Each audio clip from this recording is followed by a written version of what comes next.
Good for you, you lazy girl. You are very lazy like your dead mother. I will continue to deal with you until you leave this house. If you're listening right now, help me prove something wrong. I was told I wouldn't even reach 1,000 subscribers. But I believe powerful stories like this deserve a voice. Subscribe and help me show that stories like these truly matter.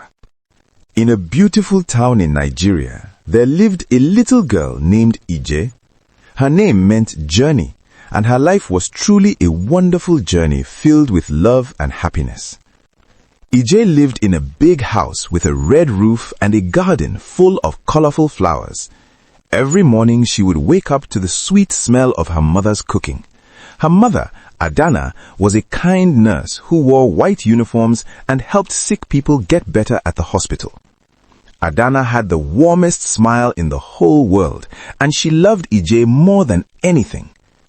Ije's father, Chief Okonkwo, was a successful businessman. He owned many shops in the town where people bought clothes, food, and household items. Chief Okonkwo was tall and strong, with a deep laugh that made everyone around him feel happy. He worked hard every day, but he always made time for his precious daughter.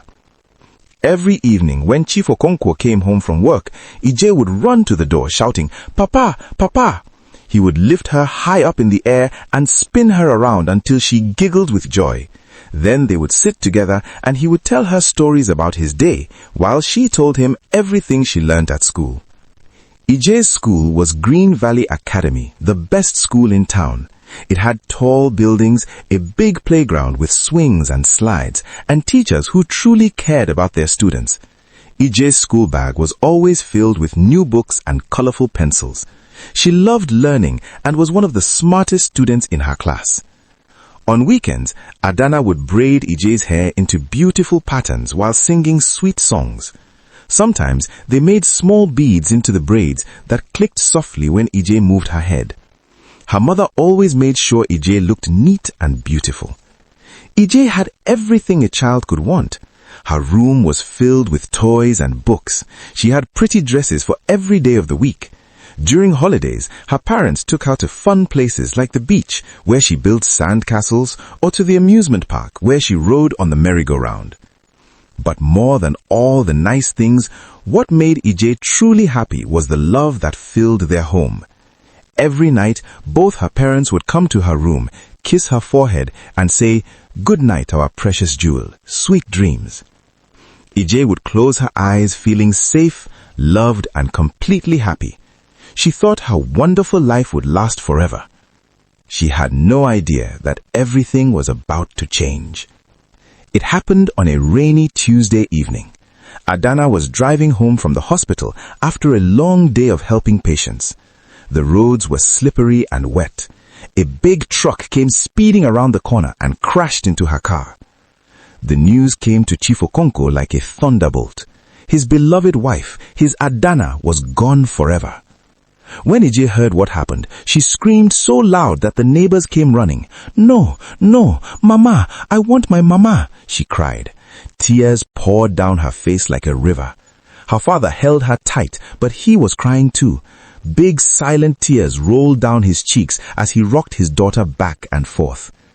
The days that followed were the darkest in Ije's young life. The house that was once filled with laughter now felt cold and empty. The flowers in the garden seemed to droop their heads in sadness. On the day of the burial, people filled their compound. Women wailed and sang sad songs. Men stood with their heads bowed. Ije wore a black dress and held her father's hand tightly. She watched as they lowered her mother's coffin into the ground, and her heart felt like it was breaking into 1,000,000 pieces. "Be strong, Ije," her aunties whispered, patting her head. "Your mother is with the angels now." But Ije didn't want her mother with the angels. She wanted her mother here, braiding her hair and singing sweet songs. Chief Okonkwo became like a shadow of himself. He barely ate, he barely smiled. He went to work and came home, but the light in his eyes had gone out. Every evening, Ije would find him sitting alone, staring at her mother's photograph.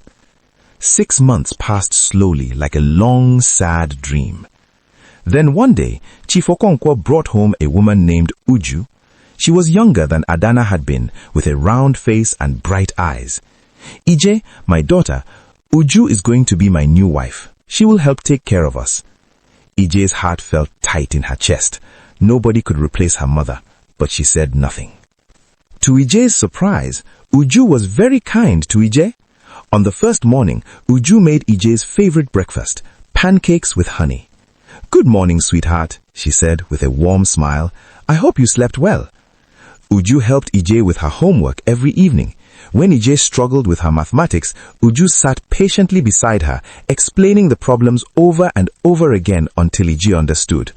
"You're so smart," Uju would say, clapping her hands when Ije got the answers right. On weekends, Uju would take Ije shopping for new clothes and hair ribbons. She learned how to braid Ije's hair the way Adana used to do it. She told Ije funny stories that made her laugh, something Ije hadn't done in months. Slowly, the sadness in the house began to lift. Chief Okonkwo started smiling again. Ije began to feel happy once more. She still missed her mother every day, but Uju's kindness was like a soft blanket that made the pain hurt a little less.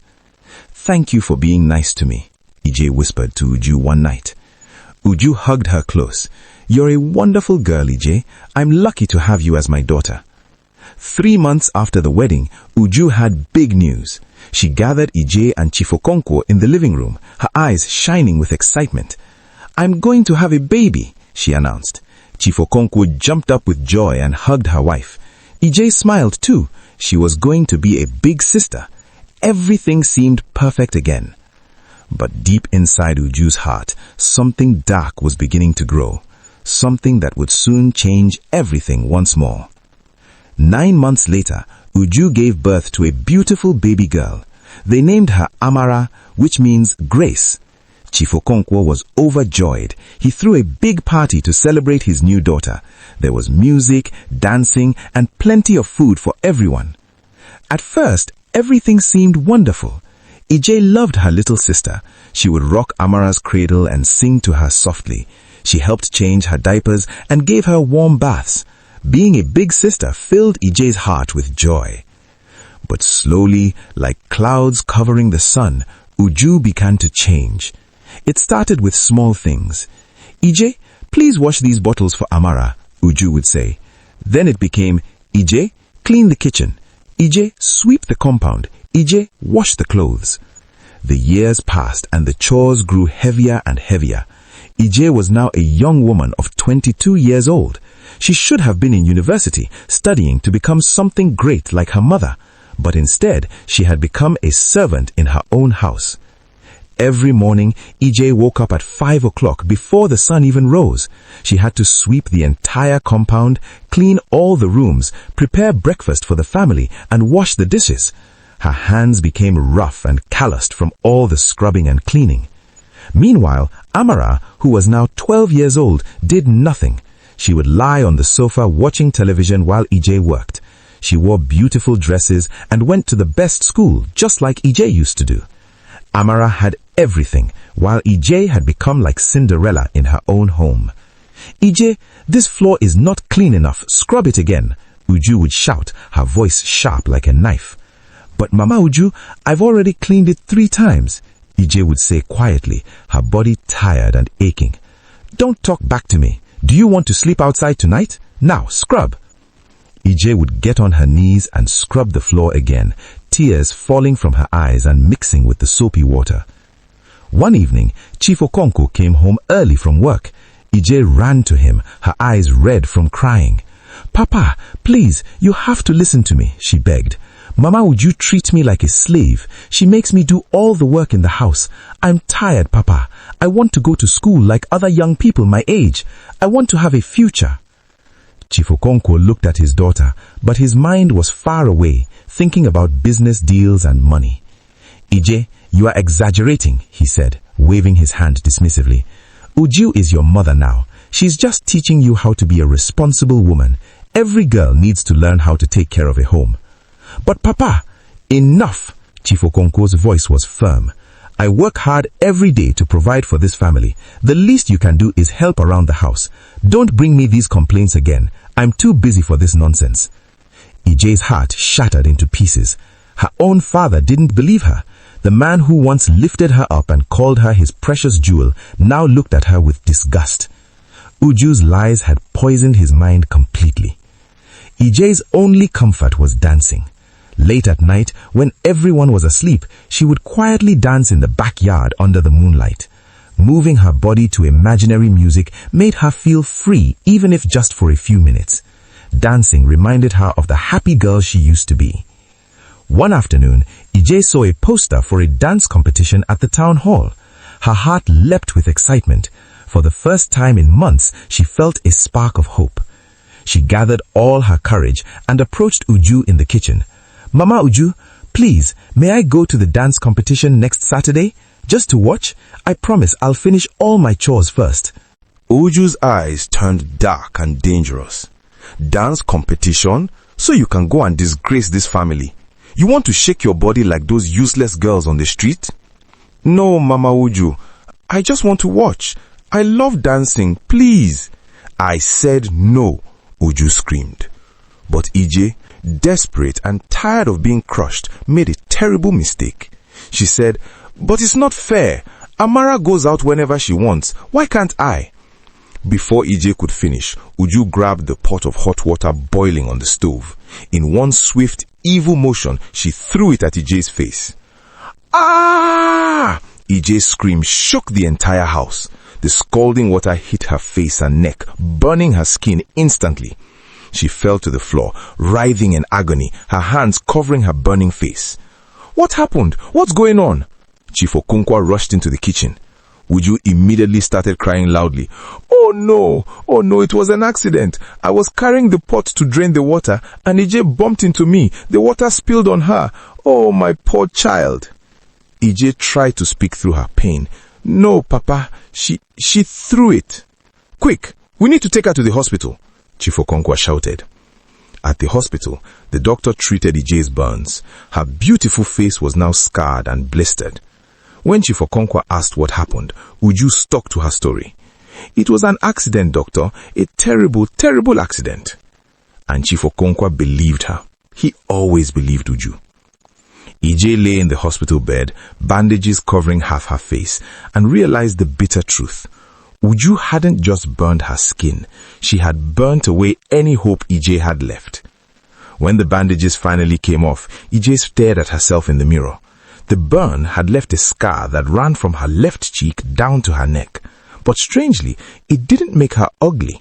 Instead, the scar gave her face a unique, striking beauty, like a warrior who had survived a great battle. But back at home, Uju's cruelty only got worse. She made EJ work even harder, giving her impossible tasks and beating her when she couldn't finish them all. One night, after Uju had locked her in the storage room without dinner for the third time that week, EJ made a decision. She couldn't live like this anymore. She would rather die free on the streets than die slowly in this prison that used to be her home. When the house was quiet and everyone was asleep, EJ packed a small bag with one dress and her mother's photograph. She climbed out through the window and ran into the night, never looking back. For 3 days, EJ lived on the streets. She had no money, no food, and nowhere to go. She slept in front of closed shops, curled up like a stray cat. Her stomach ached with hunger, but her heart felt lighter than it had in years. She was free. On the third night, as EJ lay shivering in front of a bookshop, a kind-looking woman walked by. She was returning from a late business meeting, her heels clicking on the pavement. When she saw EJ, she stopped. "Child, what are you doing out here alone?" the woman asked gently. EJ looked up with tired eyes. "I have nowhere to go, Ma."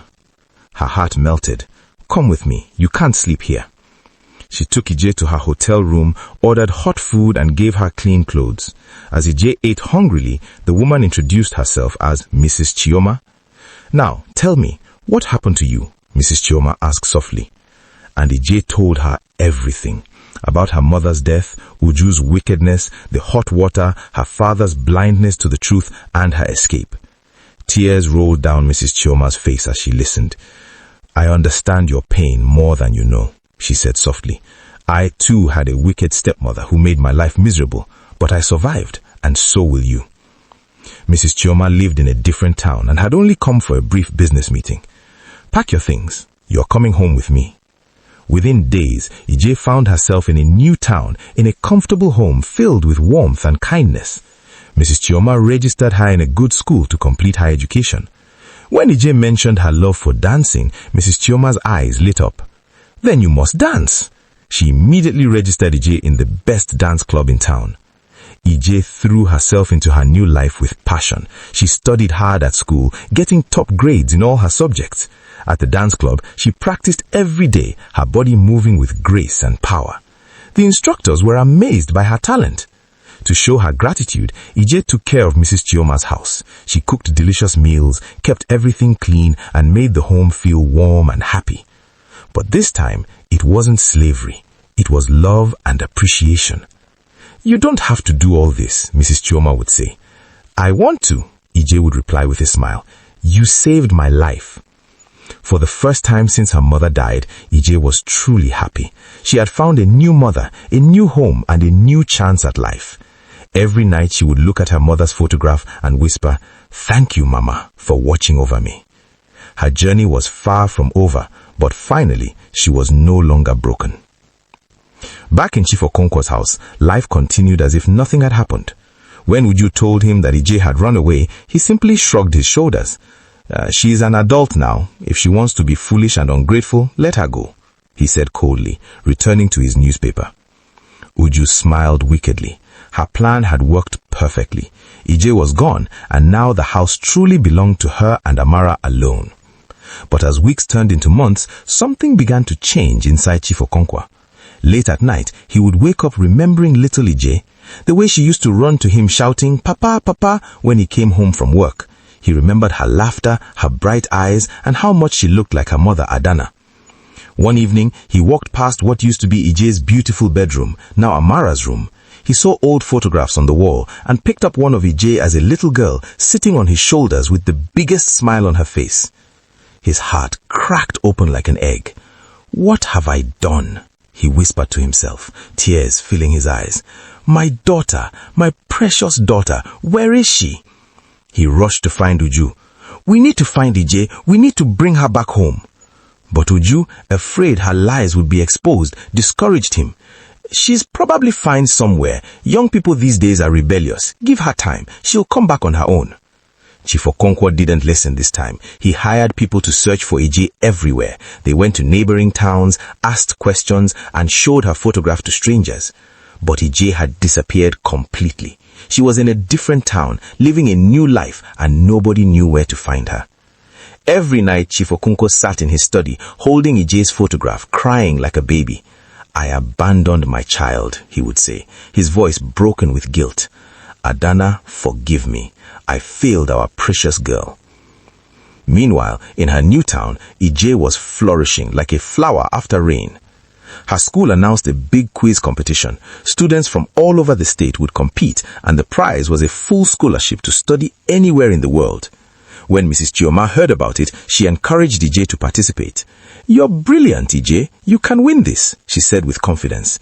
Ije studied hard day and night, reading every book she could find. On the day of the competition, she stood on stage wearing a beautiful dress Mrs. Chioma had bought for her. Her scar caught the light, making her look even more striking and confident.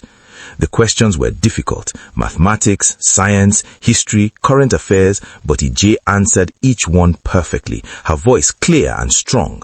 The audience watched in amazement as this young woman with the unique scar on her face defeated every other competitor. And the winner is Ije Okonkwo. The crowd erupted in applause. Mrs. Chioma jumped up, tears of joy streaming down her face. Ije had done it. She had come first. The scholarship allowed Ije to choose any university in the world. She chose to study medicine and surgery in the United Kingdom, just like her mother had been a nurse who helped people. "I want to heal people," Ije told Mrs. Chioma.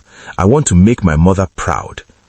In the UK, Ije worked harder than anyone else. She studied late into the night, attended every lecture, and practiced her medical skills with dedication. Her professors were impressed by her intelligence and her gentle way with patients. The years passed quickly. Ije graduated top of her class and became a doctor, Dr. Ije Okonkwo. She specialized in helping burned victims, using her own experience to comfort and heal others who had suffered like she had. Standing in her white doctor's coat with her stethoscope around her neck, Ije looked at herself in the mirror. The scared, broken girl who once scrubbed floors was gone. In her place stood a strong, educated, successful woman. She had not just survived, she had conquered. But her story wasn't finished yet. Fate had one more twist waiting for her. Dr. Ije Okonkwo didn't stop at just becoming a doctor. She studied surgery even more, becoming one of the best surgeons in the entire United Kingdom. Her skill with the knife was legendary, and her gentle care for patients made her loved by everyone. When she returned to Nigeria, the best hospital in the country immediately employed her as her senior surgeon. She was only 30 years old, but her talent and experience made her irreplaceable. The hospital paid her a huge salary, and soon Ije became wealthy beyond her dreams. But wealth didn't change her heart. She bought a beautiful house and made sure Mrs. Chioma lived there with her in comfort. She gave the woman who had saved her life everything she could ever need. "You are my mother now," Ije would tell Mrs. Chioma. "You are my only family." Ije also worked for different hospitals in the United Kingdom. Whenever they needed her special skills, she would fly in business class, perform complicated surgeries that other doctors couldn't, and return home. She was respected, successful, and free. But Mrs. Chioma worried about one thing. "Ije, my dear, don't you think it's time to forgive your father? To at least go and see him? He's getting old now." Ije's face would harden whenever this topic came up. "I have no other family except you, Mama Chioma. My father chose to believe lies instead of his own daughter. That chapter of my life is closed forever." Mrs. Chioma would sigh and say nothing more, but she prayed that one day healing would come. One Tuesday afternoon, Ije was in her office at the hospital reviewing patient files when her phone rang urgently. "Dr. Okonkwo, we have an emergency. A woman is in critical condition, internal bleeding from a car accident. She needs surgery immediately or she won't survive the next hour. You're the only surgeon in Nigeria qualified to perform this type of operation." "I'm on my way." Ije grabbed her things and rushed to the emergency room. The hospital was in chaos. Nurses were running back and forth. Machines were beeping. As Ije scrubbed her hands and prepared for surgery, a nurse briefed her. "The patient is a woman in her 50s. She was in a terrible accident. Her family is outside. Her husband and daughter are very worried." Ije put on her surgical gloves and entered the operating room. She looked down at the unconscious woman on the table, and her heart stopped. It was Uju, the woman who had burned her face, the woman who had turned her into a slave, the woman who had destroyed her childhood and poisoned her father's mind against her. Ije stood frozen, her mind racing with memories, the hot water, the pain, the scars, the hunger, the cold storage room. Everything came flooding back. "Dr. Okonkwo, are we ready to begin?" the assisting doctor asked. Ije looked at Uju's pale face. This woman was completely at her mercy now. One wrong move, one accident during surgery, and no one would blame her. Uju would simply be another patient who didn't make it. But then, Ije remembered her mother, Adana, the kind nurse who helped everyone. She remembered her oath as a doctor, to save lives, not take them. She thought about the little girl she used to be, who believed in goodness and love. "Yes," Ije said firmly, picking up her surgical instruments. "Let's begin." For 3 hours, Ije worked with steady hands and a focused mind. She repaired the internal bleeding, fixed the damaged organs, and stitched everything back together with the skill of a master. She didn't let her personal pain affect her work. She was a doctor, and this was her patient. "Surgery complete," Ije announced. "She'll live." The surgical team applauded. They had just witnessed an incredibly difficult operation performed perfectly. 2 days later, Uju woke up. Her vision was blurry at first, but when it cleared, she saw a figure in a white coat standing by her bed. As her eyes focused, she recognized the scar on the face looking down at her. "Ije?" she whispered, her voice weak and shocked. Hello, Uju. I'm Dr. Okonkwo now. I performed your surgery. You're going to be fine. Uju's eyes filled with tears. Her whole body began to shake with sobs. You saved me? After everything I did to you? At that moment, Chief Okonkwo rushed into the room. When he saw Ije, he froze. His daughter, his precious daughter, who he had searched for desperately, was standing there, alive, successful, beautiful. Ije, my daughter, his voice cracked. Uju tried to sit up, crying uncontrollably. Ije, please forgive me. I was wicked. I was jealous. I hated that your father loved you so much. I wanted everything for my own daughter. I lied about you. I hurt you. I tried to break you. But you saved my life when you could have let me by. I don't deserve your mercy. Chief Okonkwo fell to his knees beside the hospital bed, tears streaming down his old face. My daughter, forgive me. I was a fool. I abandoned you. I believed lies over my own child. I failed you as a father. I've been searching for you for years, crying every night, regretting everything. Please, Ije, please forgive me. Ije stood there, watching her father kneel and her stepmother cry. She felt the old pain trying to rise up in her heart, but she also felt something else. Peace. She had won, not by revenge, but by becoming someone greater than her suffering. Stand up, Papa, she said softly. Both of you, stop crying. She took a deep breath. I forgive you, both of you, not because you deserve it, but because I deserve to be free from the weight of hatred. I am not the broken girl you tried to destroy. I am Dr. Ije Okonkwo, and I save lives. That's who I choose to be. Chief Okonkwo hugged his daughter tightly, sobbing like a child. Thank you, my precious jewel. Thank you. Uju wept tears of shame and gratitude. I will spend the rest of my life trying to make up for what I did to you. Ije nodded. Then start by being a better person.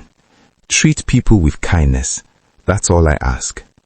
As Ije walked out of that hospital room, she felt lighter than she had in years. She had faced her demons and conquered them, not by violence or revenge, but with grace and forgiveness. Her mother would have been proud.